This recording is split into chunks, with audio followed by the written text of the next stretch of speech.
Greetings, YouTube. I want you to imagine for the moment that I have an extremely rare blood type. I don't. In real life, I'm AB positive. But for the sake of this particular philosophical pondering, I want you to imagine that not only do I have a rare blood type, I have the rarest blood type in the world. A blood type so rare there are only two people. Two in the whole world that have this blood type. And I find myself to be in need of a blood transfusion. Without this blood transfusion, I will die. Now, it would be unethical, immoral, and illegal to require the only other person on the planet to provide me with blood. I can't force someone to do that. Why? Because we possess bodily autonomy, hence the name of this particular video. So, no matter how much I need it, I cannot force that other person to provide me the blood that I need to survive. So why am I bringing this up?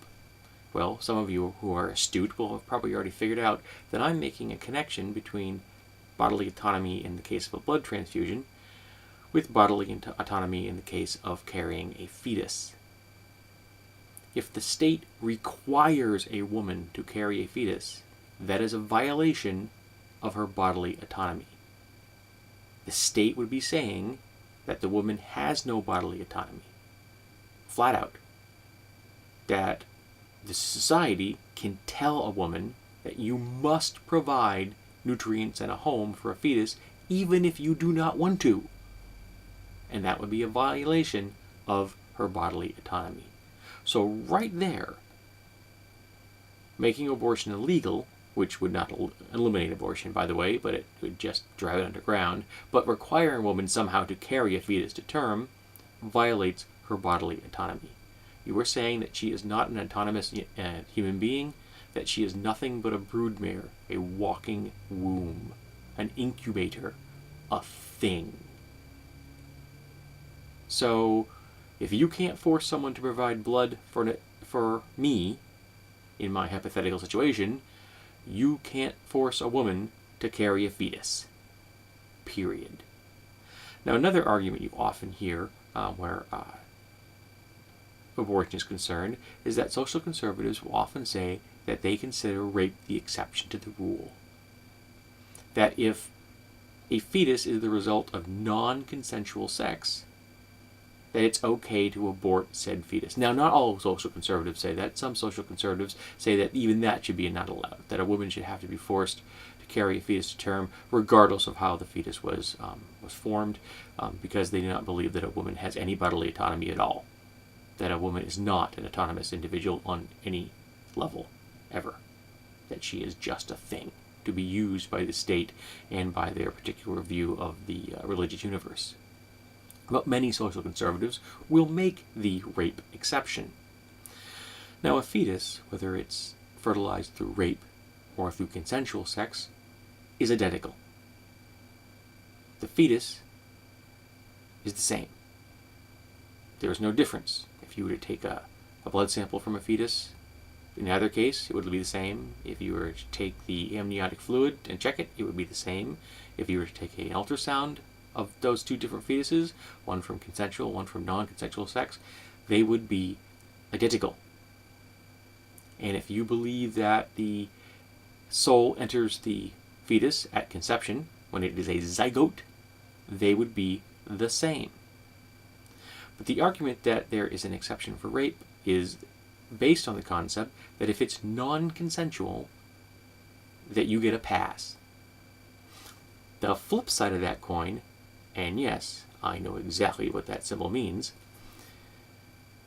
is that if it's consensual sex, I'm sorry, you don't get to choose anymore. That this is directly related to the consensual part. That if the sex that results in the fetus is consensual, pregnancy is a punishment. That this is about punishing the woman for having had consensual sex. Because if it's non-consensual, there's the rape exception. And you can get rid of that human being, in the eyes of social conservatives, that zygote with a human soul can be washed away because Non-consensual sex doesn't require a punishment, while consensual sex does. And that's hypocrisy and morally repugnant, because you are punishing the woman for having consensual sex when it is no one's business if someone has consensual sex except for the people involved in said consensual sex. You do not get to punish someone else because they have consensual sex when you would not want them to have it. You don't get to choose. You are not the arbiter of someone else's sex life. It is not your job as a social conservative to police the sex lives of other people, no matter how much you think it may be. You are wrong. So, I'm just presenting you with two arguments of why this abortion debate is crap.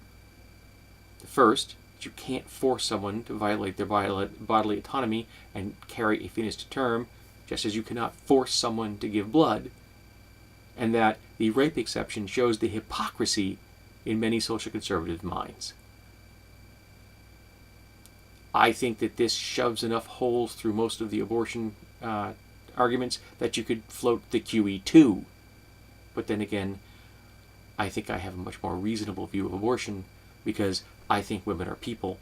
I think women have the right to have consensual sex. I accept that sometimes pregnancies happen and sometimes people don't want to carry them to terms. And I accept the fact that women are autonomous beings who have bodily autonomy. Then again, I'm not socially conservative. I don't want to control the bodies of other people. That's pretty much why I'm a progressive.